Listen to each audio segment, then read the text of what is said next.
for security reasons, we hid our heroes in the video. A year ago, Nathan and I got married after dating for 7 years. For our anniversary, we decided to go to the Appalachian Mountains. Nathan loves camping, and I don't, but I agreed for his sake. We chose a popular spot near the national park, but it turned out to be popular only on the map. The drive was smooth, but when we arrived, we found the place completely deserted. This already made me uneasy. The first day was strange. We walked, but I constantly felt like someone was watching us. The marshmallows on the fire tasted bitter, and at night, I woke up feeling cold, even though it was warm. I thought everything was perfect, but it was an illusion. The next day, we went for a hike. The trail was almost empty, although the campsite was supposed to be full. We came across white bones, resembling deer bones, but too large. Nathan wanted to examine them, but I was scared. These are probably just the remains of an old deer, he said, looking closely at them. See how white they are? They've been here a long time. But look, there seem to be teeth marks here. I felt like we shouldn't stay here. The wind howled in the treetops, and for a moment, I thought I saw someone in the distance, a figure among the trees, dark, motionless. I blinked, and it didn't disappear, but came closer. Its face was blurred, but I felt it was looking directly at me. Let's get out of here, I whispered, grabbing Nathan's hand. He was about to say something, but saw my expression and agreed. Next, the navigation app started glitching, as if something was wrong with the trail. The map showed that we weren't moving at all, even though we had been walking for 10 minutes. I wanted to turn back, but Nathan insisted on going forward. Then it suddenly got dark, even though it was only 5:30 p.m. So we had to walk faster. At the end of the trail, we came to a cave through which the path went. I was afraid of enclosed spaces, but Nathan assured me it was safe. It's just a short passage, see? You can see the exit. If you want, I'll go first. In the cave, we heard a rustling sound, as if someone was walking.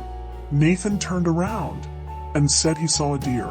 I remembered the creepy stories about not deer and made him run. But as we ran, I felt that not one creature was running after us, but several. Their hooves clattered on the rocks, even on the ceiling of the cave, which was impossible, and their breathing was hoarse and heavy. We got out of the cave and returned to the tent, convincing ourselves that it was just our imagination and a normal echo that occurs in caves.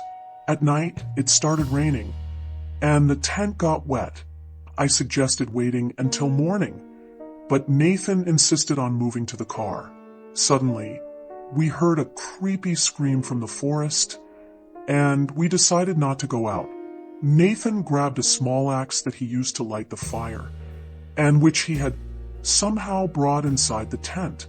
The scream repeated, closer. It didn't sound like any animal I had ever heard before. Muffled, drawn out, with a barely noticeable hoarseness, as if it came from another world. I felt the hair on my arms stand on end, and then I heard a whisper. It was quiet, but I could make out the words.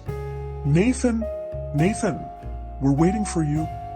It's just the wind, Nathan whispered. But there was something wrong with his voice. He was scared too.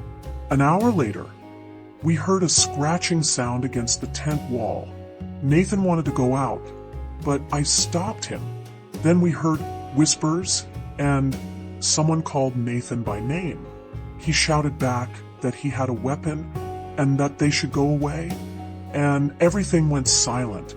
But I felt that they hadn't left. They were just waiting.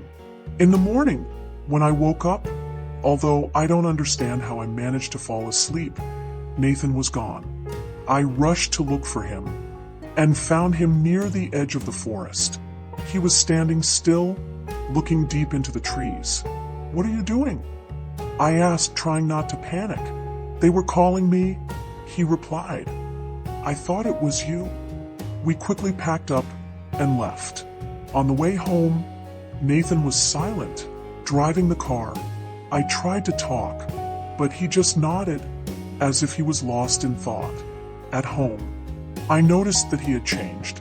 His breathing was quieter, and his skin felt colder to the touch. He started talking in his sleep, and his words were incoherent, but I felt they were filled with horror. With each passing day, he became stranger. He avoided sunlight, didn't sleep at night. One night, I woke up and saw him standing in the dark, leaning over me. His eyes were black, and his face was distorted. "What are you doing?" I whispered.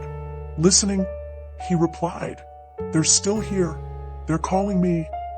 The next morning, when Nathan went to work, I found his notebook in which he had left a note from the night. "I fell asleep in the tent. I'm going out to them. They're calling me. I'm worried about you. I hope I'll be back."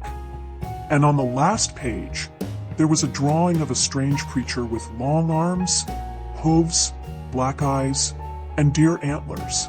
And the caption, "They're waiting."